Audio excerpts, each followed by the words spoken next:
വലിയ പോരാട്ടങ്ങളിലൂടെ കടന്നു വന്ന ചരിത്രം നമ്മൾ വി എസിനുണ്ട് എന്ന് പറയുന്നു. പക്ഷേ അദ്ദേഹം എത്രമേൽ കണിശമായി നിലവിലെ രാഷ്ട്രീയ സാമൂഹിക സാഹചര്യങ്ങളോട് കൂടി പ്രതികരിച്ചിരുന്നു എന്നുള്ളത് കൂടിയുണ്ട്. ഇപ്പോൾ ഈ സംഘപരിവാറിൻ്റെയൊക്കെ കടന്നാക്രമണം സമൂഹത്തെ ഇങ്ങനെ കാർന്നു തിന്നാൻ തുടങ്ങുന്ന കാലത്ത് തന്നെ ഈ പശുവിൻ്റെ പേരിലുള്ള കൂട്ടക്കൊലകൾക്കെതിരെ അദ്ദേഹം എത്ര ശക്തമായ ഭാഷയിൽ പശു നിങ്ങൾക്ക് അമ്മയാണെങ്കിൽ കാള നിങ്ങളുടെ അച്ഛനാണോ എന്ന് ചോദിക്കുന്ന ഒരു പ്രതികരണം ഇന്നും അത്തരം ആക്രമണങ്ങളിൽ എല്ലാവരും ആവർത്തിക്കുന്ന ഒരു വാചകമാണ് അദ്ദേഹത്തിൻ്റേത്.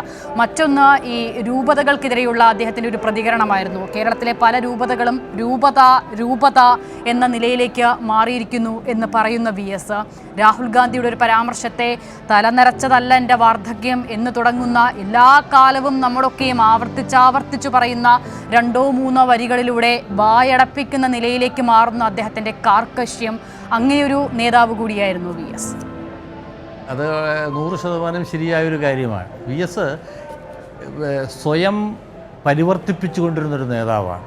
നമുക്കറിയാം, ഒരു 70കളിൽ 80കളിൽ വി എസിൻ്റെ പ്രസംഗമെന്ന് പറഞ്ഞാൽ 1.5 മണിക്കൂറെങ്കിലും എടുക്കുമായിരുന്നു. അത് ആദ്യത്തെ അരമണിക്കൂർ സാർവദേശീയ രാഷ്ട്രീയ പ്രശ്നങ്ങൾ, പിന്നീടുള്ള അരമണിക്കൂർ അഖിലേന്ത്യാ തലത്തിലുള്ള രാഷ്ട്രീയ പ്രശ്നം, ഏറ്റവും അവസാനം അരമണിക്കൂർ സംസ്ഥാന രാഷ്ട്രീയം, അങ്ങനെ ചിട്ടപ്പെടുത്തിയൊരു പ്രസംഗമായിരുന്നെങ്കിൽ ഒരു 90കൾക്ക് ശേഷം, പ്രത്യേകിച്ച് ആഗോളവൽക്കരണ കാലത്തിന് ശേഷം 2000 ആണ്ടൊക്കെ ആകുമ്പോൾ നമുക്കറിയാം നമ്മുടെ ജീവിതവും കാലവും മാറി, നമ്മുടെ ഈ ആശയ സംവേദന ഉപാധികളും അതിൻ്റെ രീതിശാസ്ത്രവും ഒക്കെ മാറിക്കഴിഞ്ഞപ്പോൾ അദ്ദേഹം അതുമായി വളരെ സമർത്ഥമായി പൊരുത്തപ്പെട്ടു പോകുന്നു. അതാണ് നമ്മൾ കാണേണ്ട ഒരു കാര്യം. അദ്ദേഹത്തിൻ്റെ പ്രസംഗ ശൈലിയിലും പ്രസംഗ രീതിയിലും മൗലികമായ മാറ്റങ്ങൾ അദ്ദേഹം കഴിഞ്ഞ കാൽനൂറ്റാണ്ടിനിടക്ക് വരുത്തി എന്നുള്ളതാണ്. അതായത് ഒരു 15-20 മിനിറ്റിൽ കൂടുതൽ പിന്നീട് പ്രസംഗിക്കുമായിരുന്നില്ല.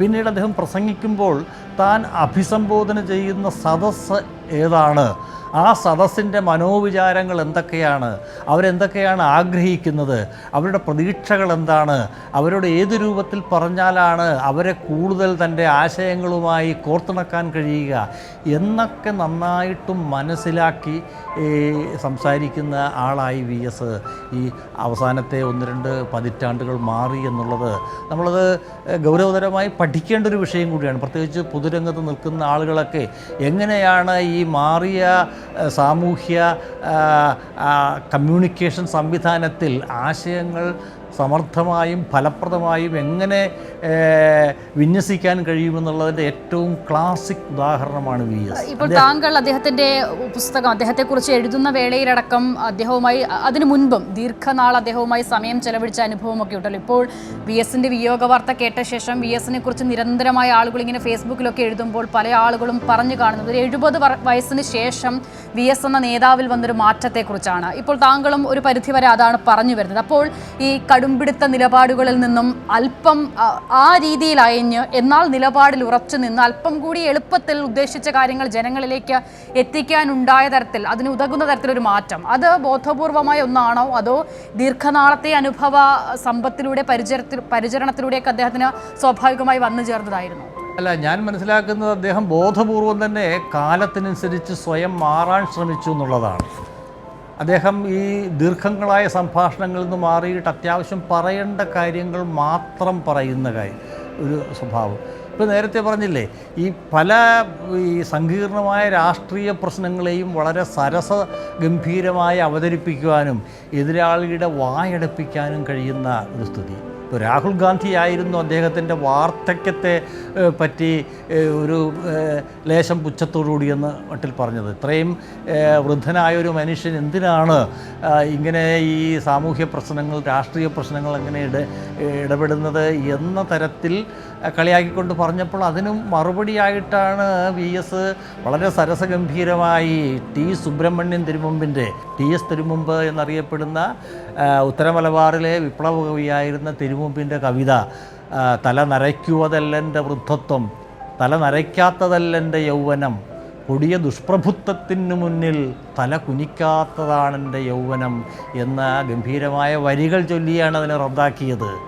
അതുപോലെ ഈ അനുഭവങ്ങളുടെ തീച്ചൂളയിൽ നിന്ന് പൊരുതി മുന്നേറിയ ആളുകളെയൊക്കെ കളിയാക്കി വിളിച്ചപ്പോഴാണ് അദ്ദേഹം രാഹുൽ ഗാന്ധിക്കെതിരായിട്ട് അമുൽ ബേബി എന്നുള്ളൊരു പ്രയോഗം നടത്തിയത്.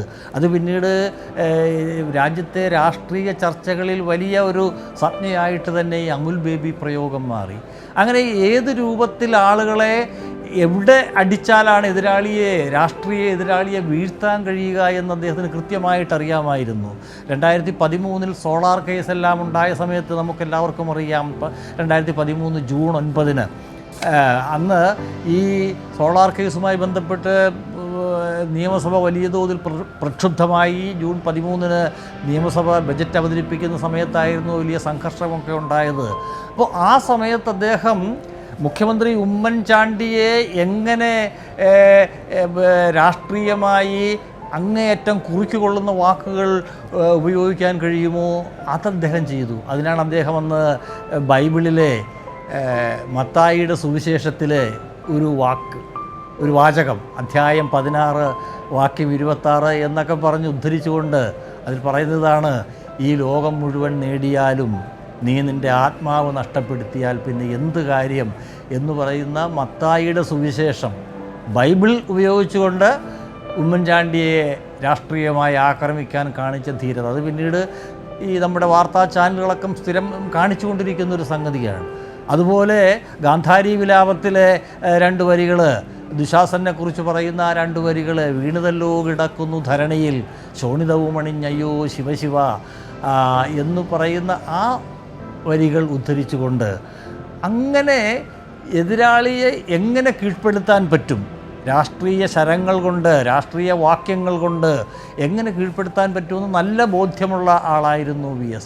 അതിന് സഹായകരമായ രൂപത്തിൽ ഈ പുരാണങ്ങളിൽ നിന്ന്, ആശാൻ്റെ കൃതികളിൽ നിന്ന് അദ്ദേഹം 90 വയസ്സ് കഴിയുമ്പോഴും കുമാരനാശാൻ്റെ സമ്പൂർണ്ണ കൃതികളൊക്കെ വായിച്ചു കൊണ്ടിരുന്നത് ഞാൻ കണ്ടിട്ടുണ്ട്. തീർച്ചയായും ഞാൻ വരാം ശ്രീ KV സുധാകരൻ.